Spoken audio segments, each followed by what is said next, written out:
Hey, everybody. Thank you so much for being here. First of all, I'm safe. I'm okay. Thank you so much to those of you who've been reaching out to me because you know that I'm in Texas. Um, yeah, I'm so proud of Germans and Texans right now. They're just like really kicking butt.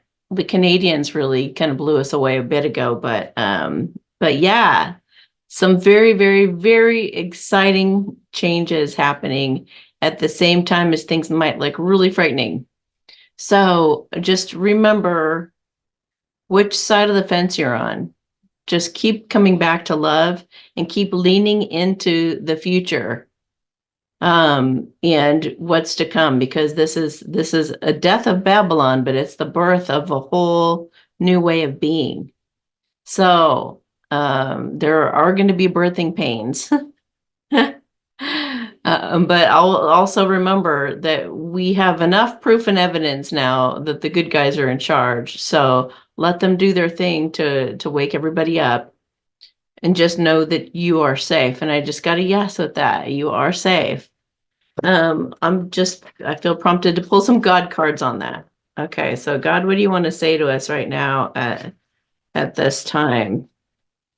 It's yeah, it's going to be a time of uh, uh extremes, extreme emotions. That's for sure. Fear no evil. Fear no evil. Join me in my kingdom within you. It's time to enlighten and remember who you are. Be present now. Walk by faith, not by sight. Yeshua was alive then and still lives today. He says hello. And he says he's heard your prayers.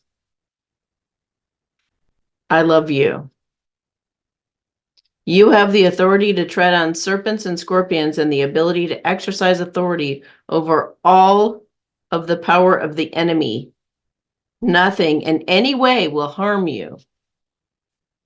The work I do for you is unusual, incredible, and extraordinary. In other words, miracles are coming. I will surely bliss and multiply for you. If you tell the devil to back off and leave your family be, he has to obey. And I see that every day, all the time. So,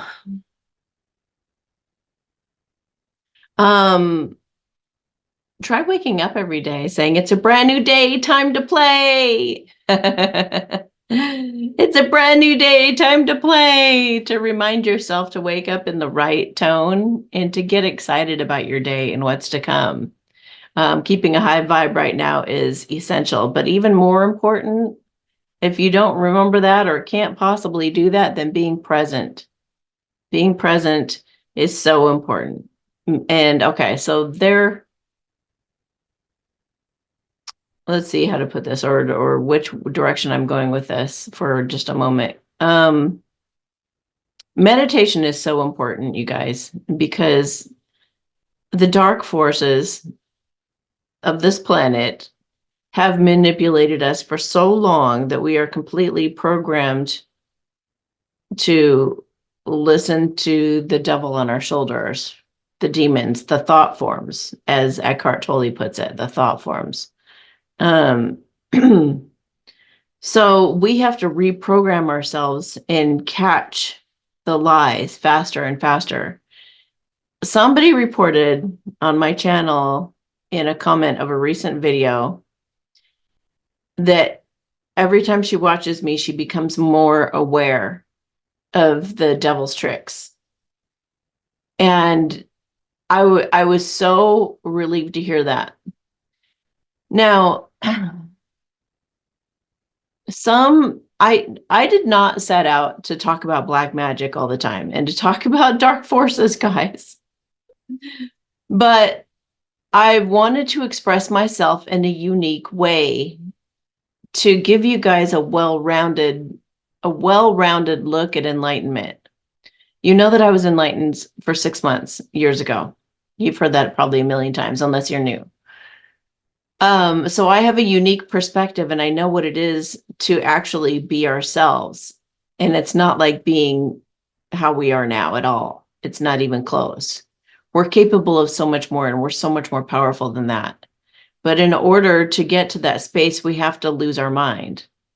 We have to ditch our mind. So meditation becomes really paramount. One way of meditating, and I've been teaching you guys all these different ways, but one way of meditating could be to set your clock for 10 minutes or 20 minutes.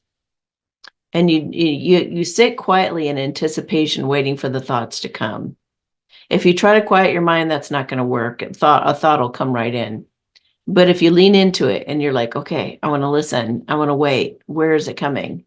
The thought's coming, and you don't think those thoughts, but you lean into it in anticipation, in eager anticipation. Where is it? And just keep on the lookout for it. The minute a thought comes up, you could vacuum it up. So I play with different ways that I do it, just to help you guys out, to see what's really simple and what's easy to do. So the ego will try to even make a commentary on that. This is ridiculous, something like that, or saying, okay, I'm totally stilling my mind. If you're hearing anything, any kind of reverberation in your brain, that's a thought. Even if and that's the ego, meaning the demons, will try to get you enticed by saying something that's obvious, or something that's in any way that they can try to get you to start thinking again. They're going to snag you any which way they can. So one of those ways is to notice things that are going on in your head, like like you're always on the lookout of, oh, I have to get that assignment done, or something like that. That's like, oh, that's a thought. But for you to go, oh, I'm breathing really well, or I'm doing a good job with this present thing. A thought like that can sneak up on you, and then you think that thought, and then it opens you back up for more thoughts. So, and what it is it's identifying with this 3D part of yourself. It's when you're relating to yourself and talking to yourself in your brain, it's more of that. So, and it'll keep you stuck. So there has to be a degree of complete surrender, to not needing to think anymore, to not in at least only in the meditation. And that's why you set an alarm, is so that you don't fear getting lost in it. It's like your little lifeline. I can pull out of this if I need to in 10 minutes or 20 minutes. And then you just back him up every thought. So you learn to essentially to surrender into God's source energy. You surrender to God's will while you're doing that for 10 or 20 minutes. You're practicing surrendering to God's will. God is consciousness. So when you're doing that, I'm just teaching you the different phrases because people use them, across all the different religions and things. And I want you guys to see the universal truth in it all. So I'm tying it all together. So I'm using terms to help you go, oh, that's what they're talking about. When they say meditate, that's actually, opening yourself up to a channeling of God's source energy and quieting your mind, learning to quiet your mind. Because why? Because your mind is being given thought forms. Your mind is used improperly. It's been trained improperly to use thought forms. Now, I'll give you some really good examples. We have been taught to lie. Why? Because Satan is the master of lies, and he's teaching us to become the master of lies. Why? How is he doing that? People pleasing. We lie to ourselves and we lie to the other person when we people please. Instead of people pleasing, we have to learn to state the truth with kindness and compassion, but it's still the truth. So there's no manipulation. A people pleaser will complain that the other person is manipulating them, when it's them that's also manipulating back, because nobody's being honest. They sound fake. Somebody who's people pleasing, they end up sounding fake to somebody who's waking up. It's like, wow, you sound the same all the time, no matter what. And that's when you're being fake, is when and especially if you hang up with somebody, or you or something, and you think contrary to what you said to the person, like you didn't say whatever it is that you meant to say to the person, Or you think absolute opposite, like you act like you're really supportive of them, hang up the phone, and then you think the opposite, like, oh my gosh, that's talking to them is like, ugh. So we need to have better boundaries and not, I mean, if you want to be an honest person, which we're being called to do right now, we're being called to be our most authentic selves, then you're going to limit your exposure to people like that you don't like. So if you don't like the way somebody treats you, get away from them. Or say, because you can always, there's always an honest answer, an honest and kind answer. The best answer you can memorize to always say to everybody is, let me think about it. I'm not sure what I think about that. Let me think about that. Let me get back with you about that. That's the best way to get yourself out of a situation, pull yourself out and actually contemplate it before you go back in and give them a for sure answer. Manipulators or people that go after the people pleasers and want something, they are expecting an answer like right now. And the people pleaser usually kowtow. That's a weird term, but they usually give into that. They usually give into that pressure. And the manipulators know that, so they put on the pressure. So if you can put them off and just buy time, then you can think things through as to what you truly want and then answer accordingly. So buy yourself some time and get really honest with yourself. And there's always a compromise. I don't know why people always think that there's like, you either do it or you don't do it. That's not, figure out a way that's like a compromise for both of you.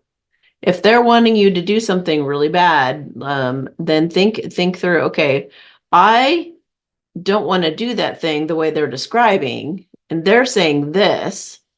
So maybe I'll agree that on certain days I'm willing to do that, but only for like an hour for 2 days a week. Limit it. Or you could say, I'll do that thing, but I'll only do it, so set your limits within that. Set limits that make you feel comfortable and don't make you feel victimized afterwards, that you're not going to agree to and regret. Or you don't want to do the thing at all, but you're afraid there will be consequences. Do the thing and be brave. Do the thing and be brave, guys. That's the only way to live.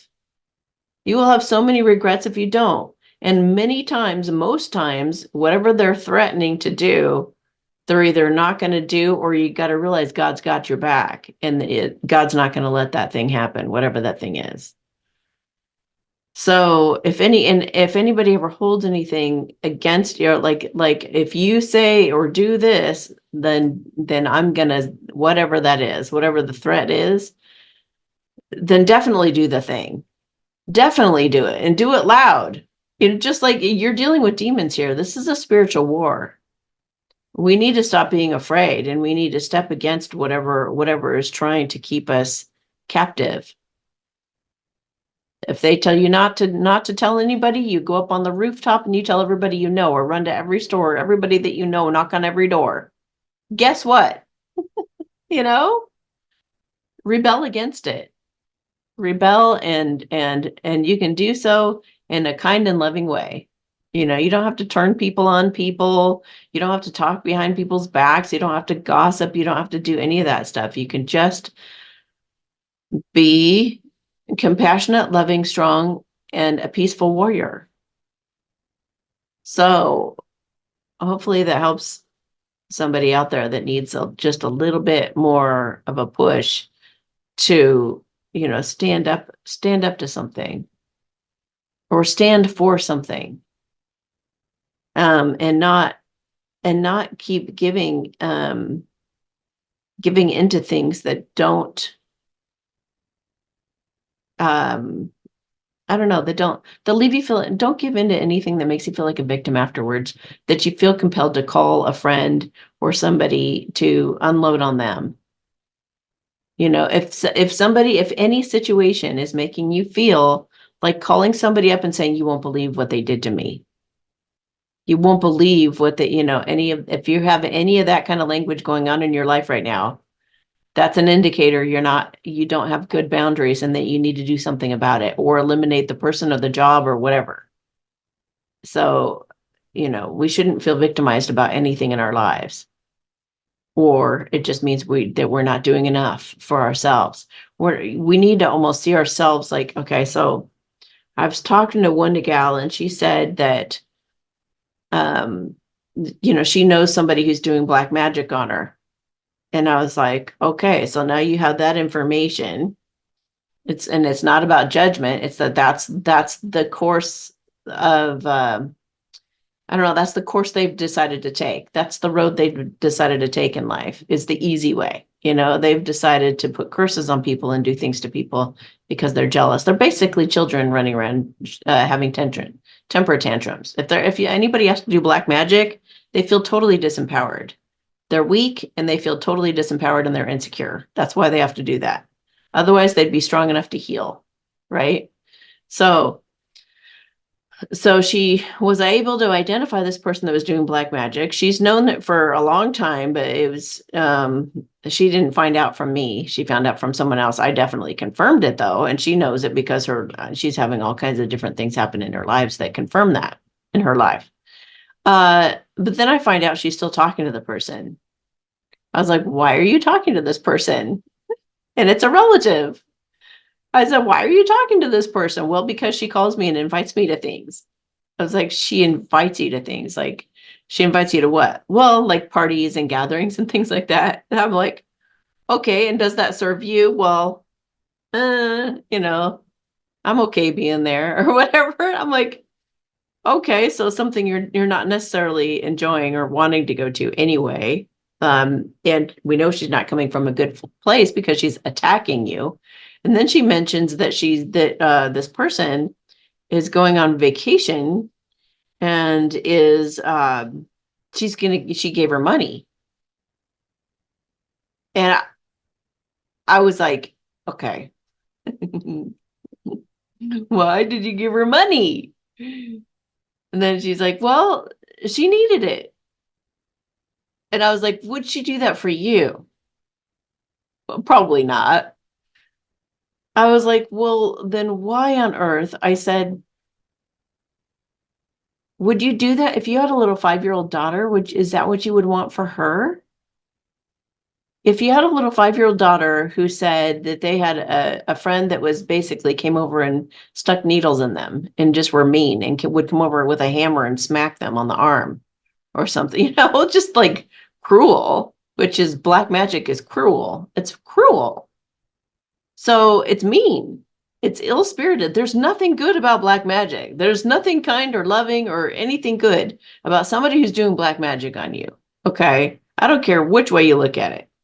If they're doing something to attack you energetically, that's not a good person. So your little 5-year-old goes to hang out over there all the time and she comes home with bumps and bruises and trips over things and, whatever happens to that kid, you're going to send her back out there again. And that next time that person goes to manipulate her to invite her to a party or something, you're going to let her go.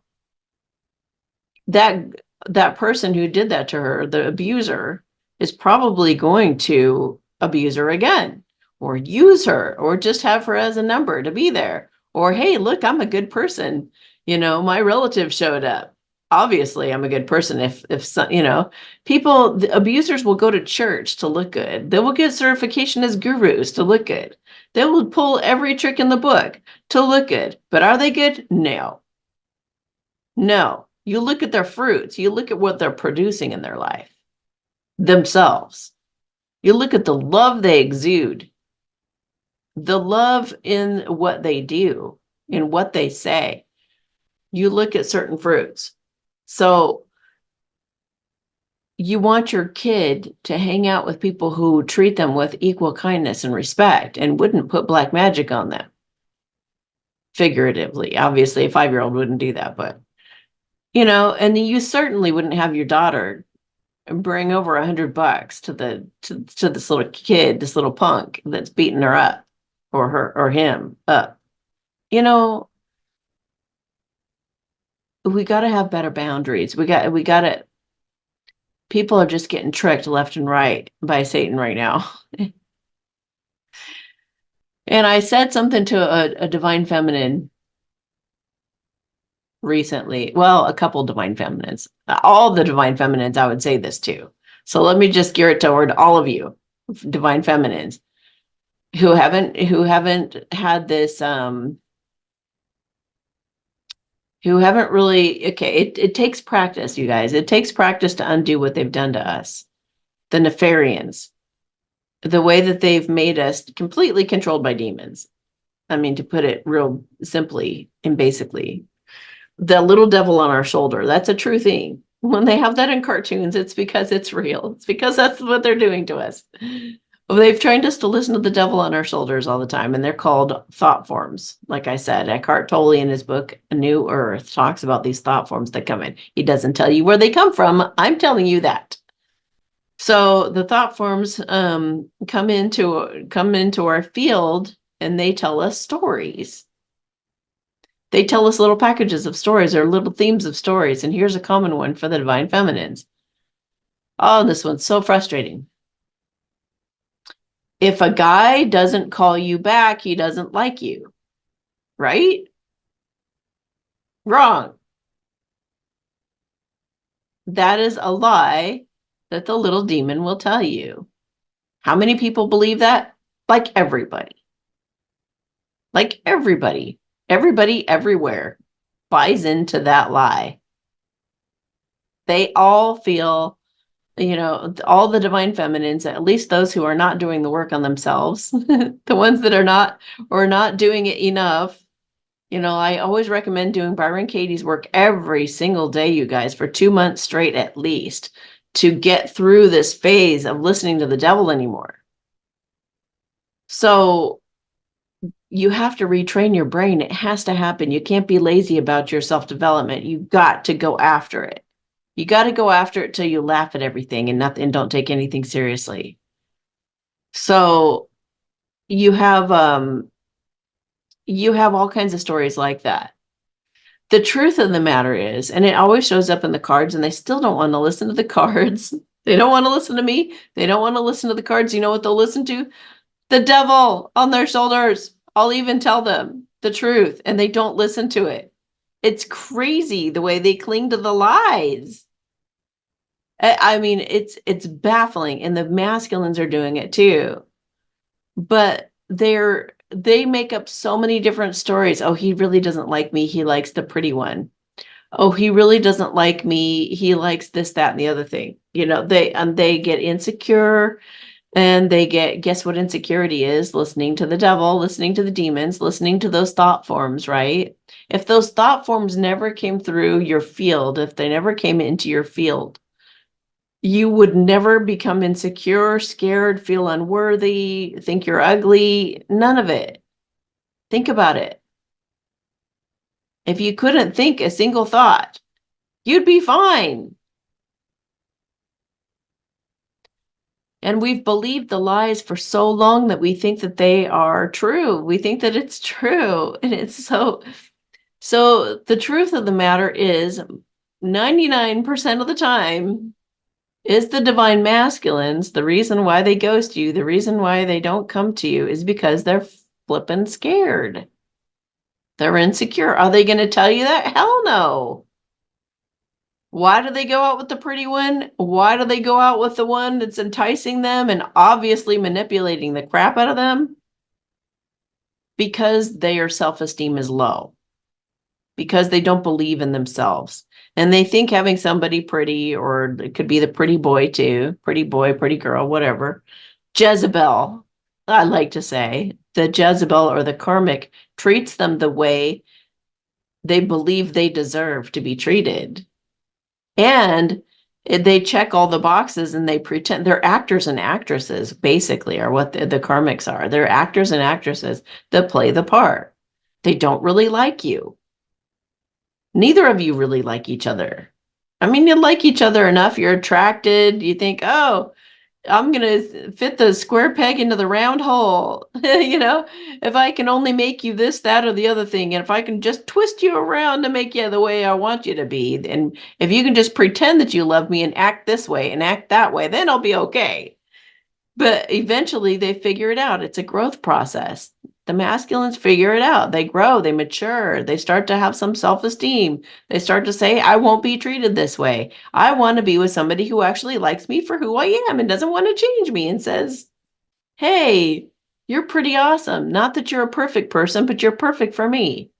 That's what they eventually find, and that's what they found in you. So they ignore you while they go through their development. They ignore you because they're scared, they're ashamed, and they feel terrible for ignoring you. And they can't face it. And they don't want to admit that they're still addicted to things, and they don't want to admit that they're still people pleasing their karmic, and that they're doing it because their mom would be ashamed if they broke up with them, or that they, I mean, it's all a big people pleasing lying mess. It's a big people pleasing lying mess. Masculines are just caught up in a big web of deceit. When they come to you, divine feminines, that's when they're finally living their truth. That's when they've matured enough to say they deserve better treatment, better love for themselves. They're treating that little 5-year-old part of themselves like a treasure, like the treasure it is. They're protecting that little 5-year-old self. And they're saying, I deserve to be happy with somebody who actually loves me, who truly loves me, no matter what's wrong with me, and no matter, just accepts me as I am. And that you guys have found each other. That's why you're on this channel. Truth, love, and true love. You guys have found each other. Don't doubt that connection. Stop it. Stop listening to the demons. You guys got to reprogram your brains. You've got to stop being lazy and start doing Byron Katie's work every day, or whatever you want to use, but do it every day diligently. You guys got to be on top of this. You're making yourself suffer for no reason. He will never stop loving you. It's not going to happen. That's your biggest concern when you come to me. Does he just not like me anymore? I was fooled the whole time. I was silly to believe that he loved me. Blah, blah, blah, blah, blah, blah, blah. That little voice you're listening to in your head is not you. And it's not of God. And and I tell people too, if you're still listening to that voice, if you haven't learned to master the truth rather than master the lies, okay? You've mastered the lies. You're great at being insecure. You're incredible at it. You're perfect at coming up with the worst possible story to tell yourself about what's going on there.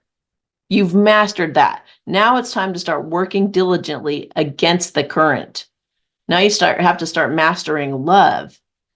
And in order to do that, you have to be very consistent and start working against it, okay? Because if you don't, if you're still listening to the demons, guess what's going to happen? They're going to control your relationship. You're going to read into everything that your partner is doing in a negative light. You're going to say, well, we're finally together. Oh, the world is right. Everything's going to work out now. Now that we're finally talking, now that we're finally together, everything is just going to be perfect. You guys are absolutely delusional if you think that that's going to happen, especially if just before he called you, if you were still believing those lies, you're screwed. You are screwed. Because you know what happens next? You're going to be just as insecure as you ever were. That insecurity is not going to go away. And I don't care how many times he calls you, and I don't care what he does to tell you he loves you. You're not going to believe it. You're not going to think that anything that he does is good enough. You're going to read into everything, the way he looks at everybody. You're going to read into everything in a negative light. Why? Because your default has become to listen to the demons, to listen to the thought forms. That's why I always emphasize on my channel how important it is that we heal ourselves. When you find your true love, both the feminines and the masculines have to absolutely make it a priority to put themselves first and their healing first. You guys will get separated again. I'm not pulling for you guys to get together temporarily. I'm not your cheerleader to, get a date with the person. That's going to make everything better. No, that's not the objective. The objective, what I want for you, is to get together and stay together for life. To be able to be together forever. To treat each other with kindness, with respect, with compassion. You can only do that if you have mastered love, not lies, but love. And love demands for you to ignore the ego and the thought forms that happen and to choose a positive thought instead and to believe the positive. So those of you who get readings from me and actually believe what I say, it's going well for you and you're reporting good things back and your relationships are going forward slowly but surely. And you guys are building trust with each other. But I know those of you who are working on yourselves and those who are not, it becomes very obvious because you don't believe the good. You don't believe the good stuff. So I'm just saying, this is a really good check-in. Also, on that note, I wanted to mention today what, from my experience with enlightenment, being that I was in it for 6 months, which gives me that very unique perspective. I know what it is to live in that state. I'm not in it now. I'm not enlightened now. I am very high vibe and full of chi, but that's not enlightenment. It's not the same thing. So these are some things to think about in terms, if you're trying to decipher whether you're whether you're enlightened or not, or if somebody that you know is enlightened. Okay, so number one, an enlightened person no longer thinks. They do not entertain thought forms any longer. Thought forms don't even go into their field because they are so present in the moment, holding hands with God, full of God source energy, that it just fills up their entire existence. Their entire space is filled up with God's will, with God and God's will. That's all that's in their space. If a thought worm, yeah, they are kind of worms. They're parasites. If thought forms try to wiggle their way into an enlightened person's field, they just can't penetrate it. They just can't. It's like the wind trying to blow through the walls of a house. So the enlightened person is in a house of consciousness, and those thought forms won't come through anymore. So that's why you meditate, is you're building up your resistance to those thought forms to become pure again, to be this is actually who you are, but you've lost it in the master of lies nonsense all these years, right? Okay, so they no longer think. If somebody that you think is enlightened thinks, they're not enlightened. If they think like a normal person and they tell you, oh, I just thought of that, they're not enlightened. So, and most people think, as you know, okay, so an enlightened person doesn't plan, plot, or prepare for anything. Why? Because that's stuff that's in the future. All that is in the future, and an enlightened person is only present in the moment. They only know the now. They would let their staff or other people plot and plan and prepare, but they're not going to do it themselves. They have fresh energy pouring through them. All they do is what they're prompted to do by spirit, by God, every single moment. And then this moment, and then this moment. They won't even, you'll talk to them about the future and they'll be like, they'll feel like it's a million miles away. Like they'll look at you like it's a foreign idea almost. Like, what are you talking about? Plan for an event or plan steps or organize steps. What? They can, another point is they can contemplate decisions, and their whatever decision they make, that's a solid decision. So they can decide which lunch they're going to have. If somebody presented with two ideas on what to have for lunch, they'll look at both and ponder. The pondering is more of it's like a quick comparison. This or that. I think I choose that. But it's not a thinking thing. It's not well, if I did this, then that. And if I did that, there's no thinking and there's not a process involved. It's more like I'm presented with this choice or that choice, and it's like, yeah, that one. It's a quick, very quick contemplative ponder, but it's very brief. And it's just and like I said, there's no stories to it. There's no well, the pros and cons and none of that stuff. There's no thinking again. There's no spinning out or processing or thinking things through or any of that. There's no thinking in an enlightened person, but there is a pondering. Because I remember, I'll give you an example. When I was enlightened, I worked in the corporate world, and my boss said to me, he had me in his office, and he says, we need to fill, I think it was like 13 rooms by the end of the month. And there were only like 5 days left of the end of the month. That was like, like as a normal person, I would have panicked. We need to fill 13 rooms in 5 days. Are you kidding me? That's impossible.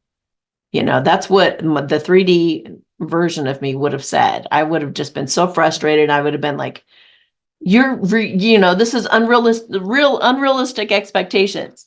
And I would have said, how exactly do you think I should do that? And he would have said, get on the phone and do marathon phone calls and call people, 20 people every day.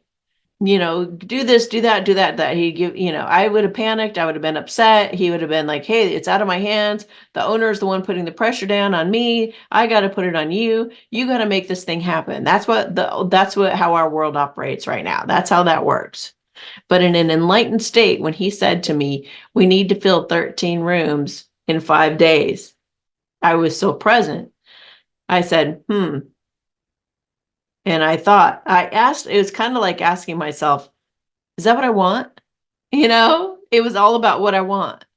And what I want was within God's will. Because when you have God's source energy coursing through your veins like that, it's all God's will. So God had taken me over. God was in me, considering his offer. He was making an offer. In common light, call that an offer to contract. I considered the offer to contract. Fill the room, 13 days. Okay, sounds like a good idea. I literally thought about it for that long, for like 2 seconds. Fill the room, 13 days. Okay. Now, I wasn't thinking in that process. I wasn't going, how am I going to do that in 13 days? Or how am I going to, do I think I can actually reasonably do it? There was nothing like that. Just a contemplation to see if it aligns, I guess. Just, does this align? Yeah, feels good. And within 5 days, those rooms were filled, you guys. And I didn't make any effort. I just decided in that moment I wanted to make it happen, and it just did. People came pouring in the doors, and they were like, Amy, we've been contemplating putting our parents here for years, and we trust you. You're the only person we trust, and we want our parents in your community. And I'd be like, awesome, great. We have a room for you. We have this room, and it has this and this, the perfect thing. And it would be like, not only did the company have the perfect thing for the person, but it's like everything matched very synchronistically. Oh my gosh. And the room has flowers on the wall. Are you kidding me? My mom loves flowers. And the next room would be like, what? They have stripes on the wall? My dad loves stripes. This is the perfect room. Or there's a view of the fire hydrant. Oh my gosh, my dad was in the fire department. He loves this room with the fire department. And normally in the 3D world, it'd be like, nobody's going to want that room that looks out at the fire hydrant. Do you know what I mean? Our logic and our thinking only gets in the way. It only gets in the way, you guys. So an enlightened person, they don't think, they don't plan, they don't plot, they don't prepare, and they don't figure things out. That's all thinking. That's all demons. Okay. Because life just happens. It just figures itself out. All you have to do is set your intention, and it works out. If you're present, full of chi. There are no rules. An enlightened person does not have rules. And a good example of this would be like when Yeshua would be walking by lepers, right? Contagious, scary, people who are sick. Let's use, our current sickness as an example. If Yeshua were walking around today, would he walk by somebody like that who's coughing? Oh, coughing. Uh-oh. They look sick. Uh-oh. Yeshua would be very present because he was enlightened. He was enlightened. Okay. He would walk over if he felt prompted. There was no, oh, I need to be a good person and I need to just put my fears aside and walk over there and go tend to this person. No thinking. I'm trying to really press this point in. There was no thinking. He was conscious. He was one with God. God would look over through him, look over at the person. And if he felt compelled and drawn to the person instinctively, he would know there's something he needs to do. And he would just go over there and take care of it. In other words, there were no limits. There was no rule. You don't go around sick people, you know? He would just walk over to the sick person and he would feel compelled to put his hand on the person or to walk over and say the perfect thing. And he wouldn't think, what is the perfect thing to say to this person? What can I say that will really make their day? What can I say that will lift their spirit? No contemplation like that. No thinking. He would just walk over and spirit filled him and he channeled the information that the person needed to hear. Okay, that's what we do. Jesus or Yeshua was here to be the example for us to live like he did, not that he was some kind of superstar, this unreachable superstar. It was for us to be that, and for us to be led by spirit or led by God like that. When God inhabits your body like that, there are no limits. I don't care if there is a barricade of cops and there were riots in the streets. An enlightened person would walk right through that crowd and walk right through the barricades. There is absolutely no limit for an enlightened person. They would do whatever there is. This is why they say it's like the living will of God, because you will not be stopped. And it's not coming from a place of like rebellion, and it's not coming from a place of there isn't even a thought about it. There's just not a thought about it. Like if a child were about to get hit by a car, an enlightened person, there would be no thought to it. They would just look at the child and they would walk toward the child and go take the child out of the street. There wouldn't be a thought to their own lives or what they, in other words, they're just living the will of God. God has inhabited their body and operates it completely, and the person just cooperates. That's it. So whatever God has them do, they just go do that thing, whatever that is, with no limits. They would walk through a wall. There are Qigong masters that do walk through walls. And I think we're all completely capable of doing whatever it is the will of God drives us to do in that moment. But this is the way we're designed to live. This is what we're coming back to, you guys. This is normal. This is natural. This is the way we should be living. That's how far off track the Nefarians have gotten us. Okay. So this is why it's so important to meditate. And this is why, we need to know these things. And also, an enlightened person is unpredictable. They're completely unpredictable, completely fresh energy pouring through them all the time. You don't know what they're going to do. Sometimes they do consistently do the same things, but if they, they're always listening to God, always. So they may think, I'm going to go back to my office right now and go sit down or whatever. They wouldn't think that, but they would just be going toward their office. They would be heading toward the office, and something would make them stop and turn and look at somebody and go toward that person. So, and that happens to all of us all the time. Like we go to do something and we end up doing something totally different. So we know how that works. But it's even more so with an enlightened person. You don't know what they're going to say and you don't know what they're going to do necessarily, but it's always coming from complete love. Always. There's no judgment. There's no shoulding. There's no trying to make you feel bad or guilt you about anything.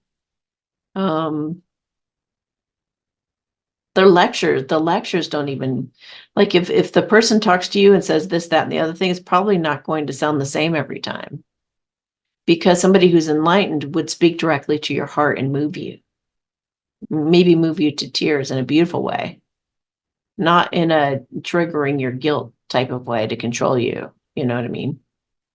So, so when you're meditating, try to vacuum up your thoughts. That's a good. Sometimes you play those little tricks that really help.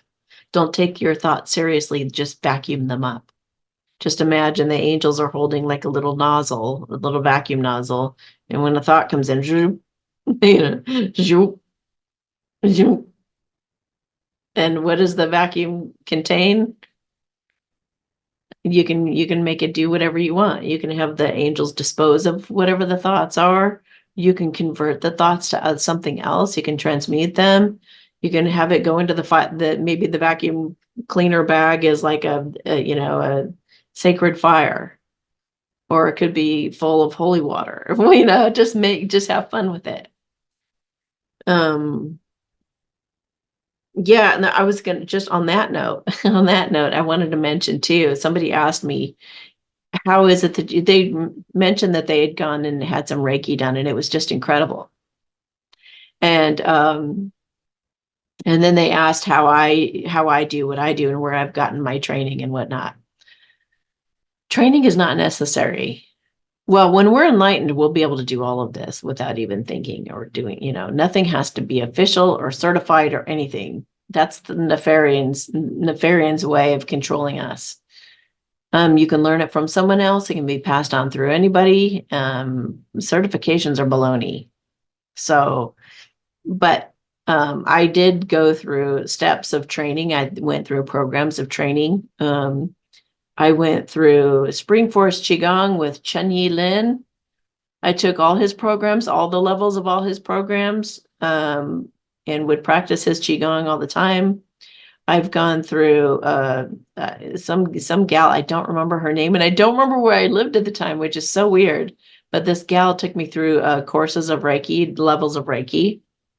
So I learned that. Then I went through another Qigong practice with Ming Tong Gu from the Qi Center.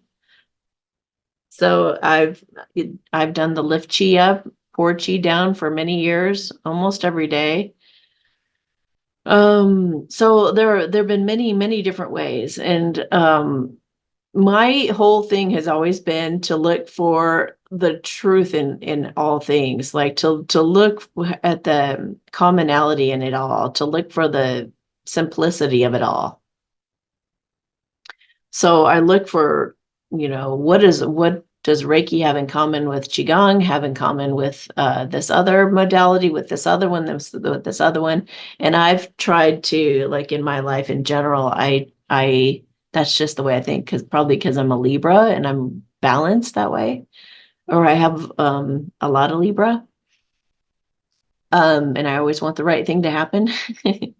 So I do try to come from that place of what is that, like, what's a universal truth of this subject, whatever the subject is. What's the universal truth? What's a universal language? Hugs, no matter where, are very healing for everyone. For example, smiles and hugs, no matter what language you speak, no matter what kind of currency or how much of it you've got, hugs and smiles are always consistent. They can always be understood by anybody, anywhere, even animals, even water, you know? Smiles and hugs are everything.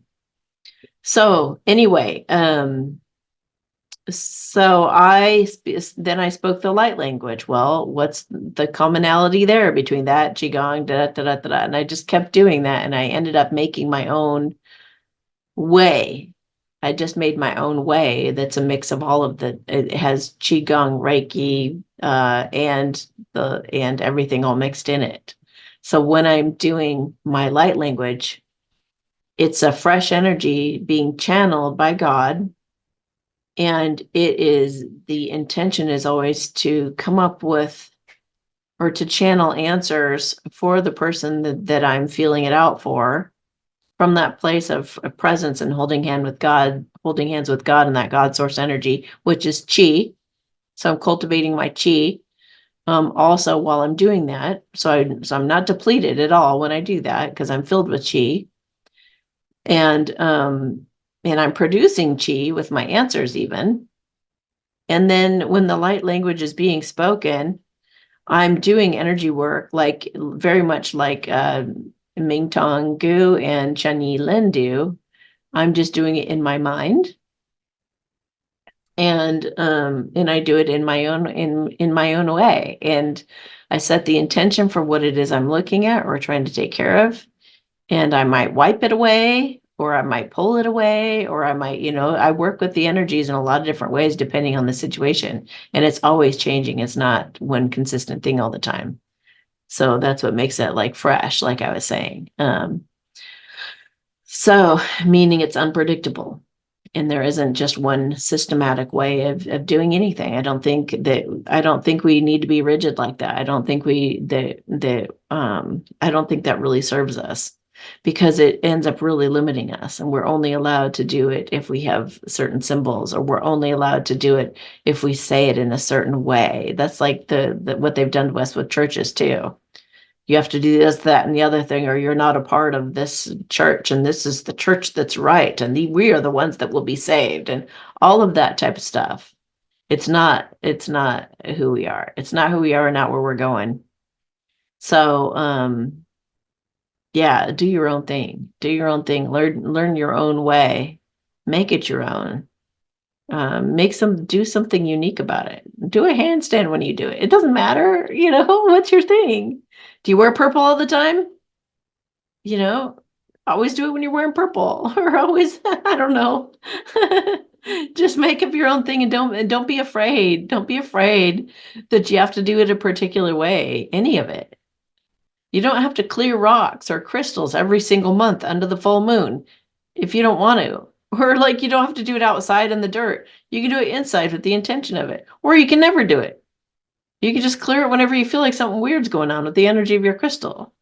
There's no particulars about anything in life, you guys. I just laugh how often some people like feel like, oh, I need to master this thing, and once I get that thing, I got everything, but always have to do it this particular way.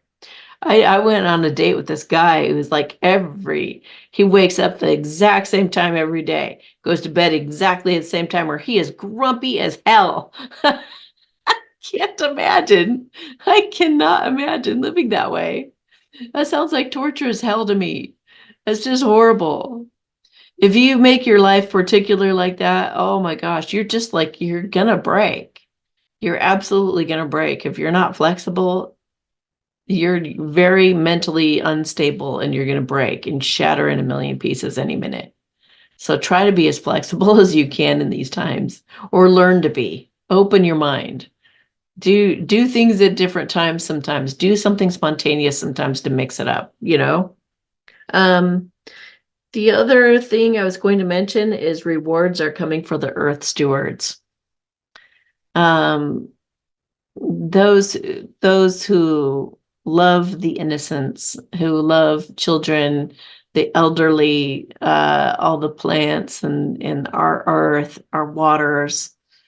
Those of you who've been truly concerned for all of those things, you guys are really going to reap some benefits coming soon.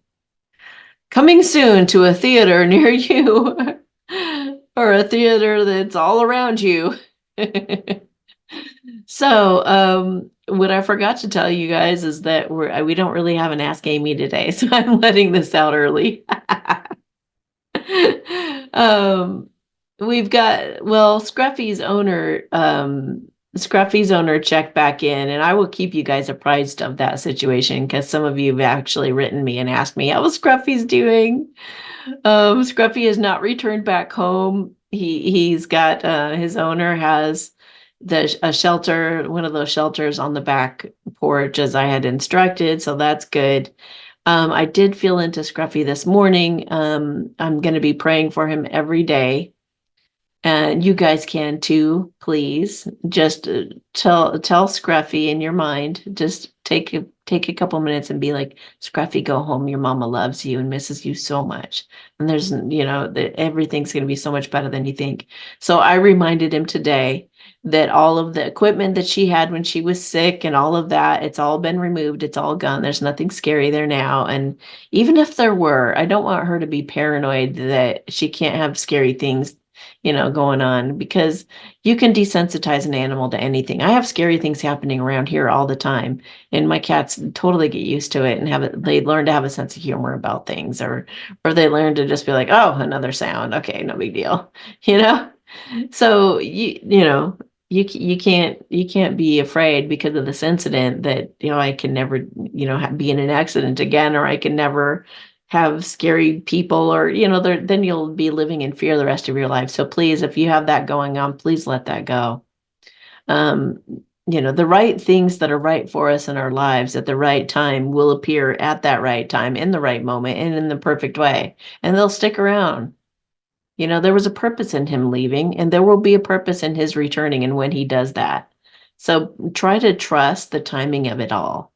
And just and if he doesn't decide to come back, he doesn't decide to come back. We can't make him do it either. However, I have talked to him and he says he does absolutely want to return. But what I saw this morning when I tapped into him was he seemed to be grieving somebody. And I felt just heartbroken for him. So I think a friend of his died. And I think it wasn't even another cat. It seemed to be smaller, like a squirrel, a squirrel or a chipmunk or something. But something seemed to have died, and he was grieving it. So I asked him, when you're done grieving, are you going to go home? And I got a yes. So, um, yeah, I'm going to pull some pet cards for him, just to see if we can get some other messages like that. Let's see, here we go. And then we'll do a blessing for him too. And then we'll do a blessing for everyone. You make me feel so loved. Is there anything I can do for you? Aw. So you can just keep talking to him in your mind. I'm sure you're doing it all the time. You don't want to force him, but just let him know you're totally welcome here. When we lean into something a little too much or try to control it too much, we end up pushing it away energetically.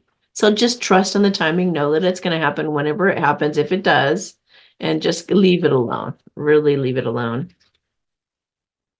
I don't like that person, place, or thing you're wondering about or talk about all the time. I want you to be happy. So he can see through your eyes, even though he's not there. He sees what's going on in your environment. And you might be with a person that's not, that he thinks is not making you happy. Or whatever whatever, if you're complaining about something, it sounds like if you're complaining about your life or your job or whatever, he wants you to be happy and to get out of there. I'm truly happy with the way things are, as is. Please stop worrying if I'm happy enough. He's happy out there living the life he's living. So let him enjoy that. He's enjoying that. Maybe when you do get him home, he can have a cat door so he can go back and forth. He says, who's in charge, you or me? I need you to be the leader as I start feeling insecure. So I don't know how you'll be looking at that one, but just consider how you could take better control, or be. How does he mean that? Okay. So just be certain about, I don't know if you're being wishy-washy about what you're saying to him in your mind or whatever, but try to just be like, I would really like to have you home. That's my intention, is to have you back. I can't control you or make you come home, but that's what I would ask of you, if you're willing. And just be consistent about whatever message you're saying to him. I'd like to spend some special one-on-one time with you, just the two of us. Can we make that happen? Maybe there's somebody he doesn't like that's in your house. Just a consideration. Maybe sometimes hang out in the backyard and read a book and see if he comes up. I think I could really use some discipline and or training. I feel like I'd be more confident if I knew what you were wanting of me. And I'd know better what to do. So maybe just imagine a life with him again. Be doing some visualization meditations with the intention of projecting that to him, and just be imagining him up on your lap and purring and being able to go outside whenever he wants, and you feeding him food, and like, what does life look like with you? Like, visualize that so he gets the idea of what you're wanting of him. And then see him coming out of the woods or out of the back, to the backyard, and you loving up on him, and then him running back out and having fun again and coming back, and just show him the types of things that you anticipate that you'd really like to see happen. You make me smile inside. I don't trust you like I'd like to, but I feel like, again, it could be somebody in your environment. Okay, so let's look at the surrender. I'm looking at the surrender cards like you need to hear something from this. All right, what does she need to surrender to get Scruffy home? This one's sticking out. Surrender your need to always be right. Give others the gift of letting them be right. Be yielding, not rigid. This will help resolve conflicts and improve your relationships. So you'll know what that means. Okay.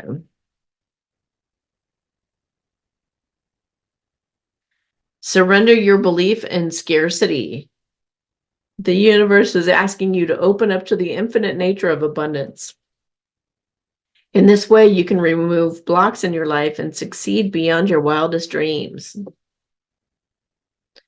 You know what? I would definitely do the exercise. Thank you, God, for my misery. Please look that up here on YouTube. I did it. So you just put in Amy Satori and the word misery, and that video should come up.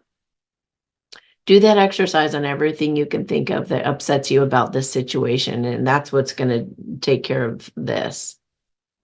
Surrender your fear of change. The universe is reminding you that you are cared for always, whether you're afraid or of a change in your job, your health, or a relationship, or if you're fearing aging or dying. Repeat the affirmation. I have faith that all is well. Okay. I have faith that all is well. Just say that all the time. I have faith that all is well. And we're all pulling for you, and we're all hoping that Scruffy comes home. So please make sure that you report back. And don't leave us hanging. Okay. All right. So general blessing for everyone. So as long as it's within everybody's highest will and for everybody's highest good, this whatever you're thinking will be granted while I do this light language. So just relax and drop your shoulders. Take a deep breath.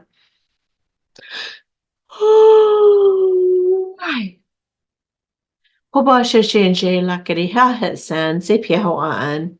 Torosa sepia no trashishi hina trahe na ai. Wawaha lakatsan se shenje wahakin.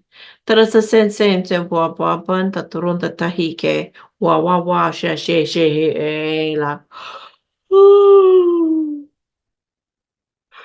Terosoma na chishinje wahakin. Tarasa se na tahi hoan. Tusu sen shishin che wa akehen. Tarasa se wa ana shen she kie lo wa ana aisen.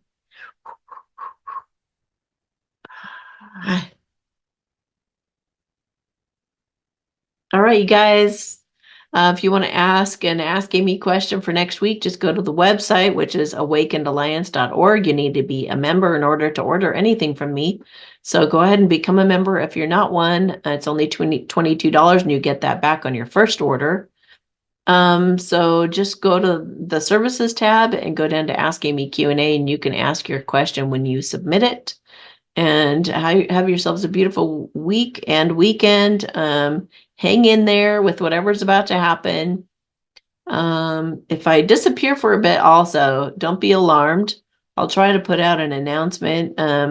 But if there's like if the Ask Amy's kind of die down a bit or something, I may not decide to do them, or I may stop the talks beforehand. There might be some changes coming up. And if there are changes coming up, just know that it's divinely driven, and just know that I'm fine. I'm always fine. All right. I love you guys so much. Sending you a big giant hug, and I will talk to you later. Bye.